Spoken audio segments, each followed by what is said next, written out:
The Honourable Louise Upston. Thank you, Mr Chair.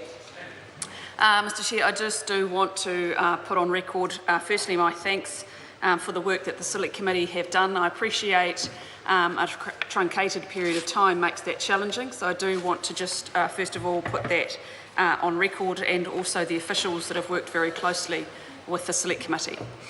Mr Chair, though, I do want to just make sure that those who are listening to this debate are clear about the intention of this legislation. It's one of a number of measures and pieces of legislation that we announced in Budget 2015, which is predominantly about making sure that we collect tax from property speculators, and there is a view from some that that is a component of housing affordability. So I do want to just correct the member that spoke before me. This is the intent behind this bill, is not a register. The intent behind this bill is to make sure that those who have houses, those who invest in housing, particularly those who are speculating, pay the tax fairly and squarely where it lies.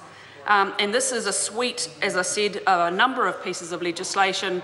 Another one was introduced yesterday around the Bright Line test, which actually there's a number of pieces of this puzzle to make sure that hard-working New Zealanders are comfortable and confident that somebody who speculates in property in New Zealand, whether they live in New Zealand or are from overseas, that they pay the tax that is due.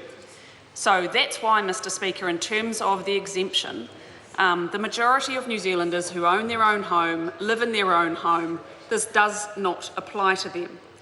So it was not seen to be, would have been incredibly bureaucratic, and what we're trying to do in this government is make sure we don't create additional rules and regulations for no reason.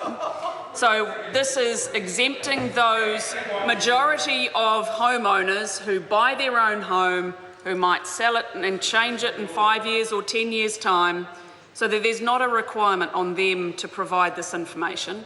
It is very clear about those that we want to collect tax from to enable to make sure that we have the right information so that Inland Revenue can enforce actions on those property speculators. And also, I think an important point that hasn't been raised today is also making sure that we have information to ensure that New Zealand isn't used, and housing in New Zealand isn't used as a place to launder money. Thank you, Mr Chair. Dr David Clark. Thank you, Mr.